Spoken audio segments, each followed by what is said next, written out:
محبوب کے گھوڑوں کی قسم کی، گھوڑوں کی اداؤں کو پسند کیا، محبوب کے غلاموں کے گھوڑے، ان کے پاؤں سے لگی ہوئی کھریوں سے ٹکرانے والے پتھروں سے نکلنے والے شرارے، رب کے وہ بھی محبوب۔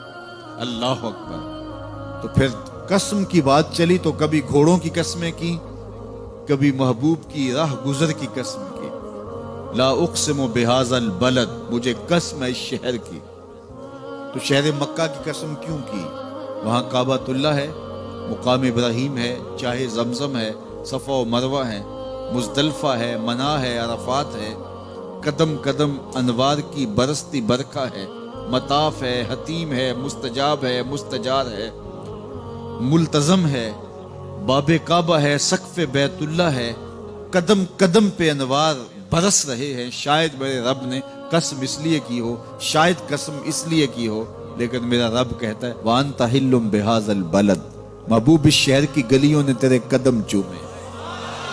اے انت مقیم فی هذا البلد، امام قرطبی نے اس کا مفہوم بیان کیا۔ محبوب آپ کی اقامت اس شہر میں ہے، آپ کے سانسوں کی خوشبو سونگی ہے شہر کی فضاؤں نے، اس لیے مجھے شہر کی قسم کہ محبوب یہاں تم جو رہتے۔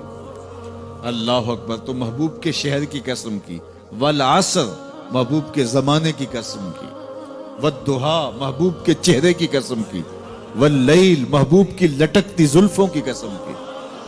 کبھی کہا محبوب تیرے چہرہ زیبا کی قسم، کبھی کہا تیری زلف عنبری کی قسم، کبھی کہا تیرے شہر نور کی قسم، کبھی کہا تیرے زمانہ حسین کی قسم۔ اور پھر قسم کا باب چلا تو بات کہاں تک پہنچی؟ محبوب نہ صرف تیرے شہر کی قسم، نہ صرف تیری گلیوں کی قسم، نہ صرف تیرے چہرہ زیبا کی قسم، نہ تیری زلف نور کی قسم، نہ تیرے عہد زرعی کی قسم، محبوب تیری قسم تو ہے ہی تیرے غلاموں کے گھوڑوں کے پاؤں سے لگی ہوئی کھریوں کے ٹکرانے سے جو شرارے اڑتے ہیں، میں خدا ہو کے ان شراروں کو بھی پسند کرتا ہوں اور ان گھوڑوں کی بھی قسمیں کرتا ہوں۔ یہ قسمیں کرنے کے بعد جواب قسم کیا ہے؟ دیکھیے میں یہاں بیٹھا ہوں اور میں گفتگو کے آغاز پہ ہی قسمیں اٹھانا شروع کر دوں۔ مجھے قسم ہے رب کعبہ کی، مجھے قسم ہے عرش الہی کے مالک کی، مجھے قسم ہے زمین و آسمان کے خالق کی، تو قسموں پہ قسمیں کرتا جاؤں تو جو مجھے غور سے سننے کا عادی نہیں بھی ہے تو وہ بھی ایک دم کھڑا ہو جائے گا اور اس کے کان کھڑے ہو جائیں گے کہ آج جو قسموں پہ قسمیں کر رہے ہیں تو بات تو کوئی اہم ہوگی، تو وہ بھی متوجہ ہو جائے گا اور سننے کے لیے بے چین ہو جائے گا۔ تو میرا رب ہو کے قسمیں کر رہا ہے۔ تو اس کے بعد جواب قسم کیا ہے؟ تو روحوں میں پیاس بڑھ گئی اور سماعتیں بچھ گئی، ایک دم کان کھڑے ہو گئے۔ تو جواب آیا ان الانسان لربہ لکنود، بے شک انسان اپنے رب کا ناشکرا ہے۔ قسمیں گھوڑوں کی ان کی اداؤں کی اور ناشکرا حضرت انسان کو کہا۔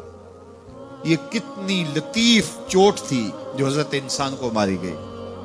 یا اللہ ہمیں ناشکرا کہنا تھا تو کہیں اور مقام پہ کہہ لیا جاتا۔ گھوڑوں کی تو قسمیں کرے اور ہمیں ناشکرا کہے۔ کہا یہی تو سمجھانا چاہتا ہوں کہ چم میٹھا نہیں ہوتا، کم میٹھا ہوتا ہے۔ تو ذات کے گھوڑے بھی ہوں لیکن کام کریں تو مجھے وہ بھی اچھے لگتے ہیں۔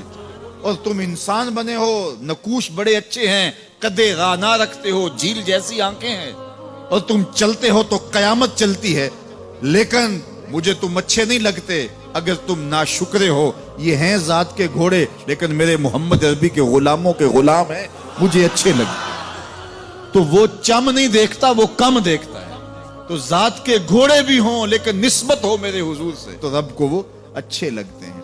تو کہا بے شک انسان اپنے رب کا ناشکرا ہے۔ اس پر کسی دلیل کی ضرورت نہیں ہے کہ یہ ناشکرا ہے، یہ خود اس کا گواہ ہے۔ ذرا اپنے اندر اتر کے دیکھے کہ یہ کھڑا کہاں ہے، یہ کس قدر نعمتیں پانے کے باوجود شکوے کی زبان کھولے رکھتا ہے۔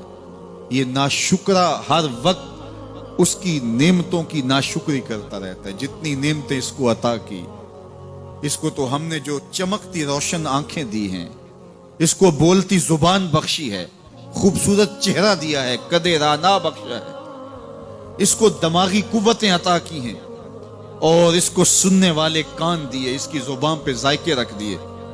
نظام انہضام، نظام تنفس، کیا کیا نہیں سے عطا کیا، لیکن ہر وقت یہ ناشکری کے کلمات ہی بولتا رہتا ہے، میرے پاس یہ بھی نہیں، یہ میرے پاس یہ بھی نہیں، میرے پاس یہ بھی نہیں۔ دیکھیے اس کے پاس کیا کیا اس کے مالک نے عطا کیا۔ تو یہ ہر وقت ناشکری، اور پھر جوں جوں ہم قیامت کے قریب ہوتے چلے جا رہے ہیں تو انسان کی ناشکری بڑھتی چلی جا رہی ہے۔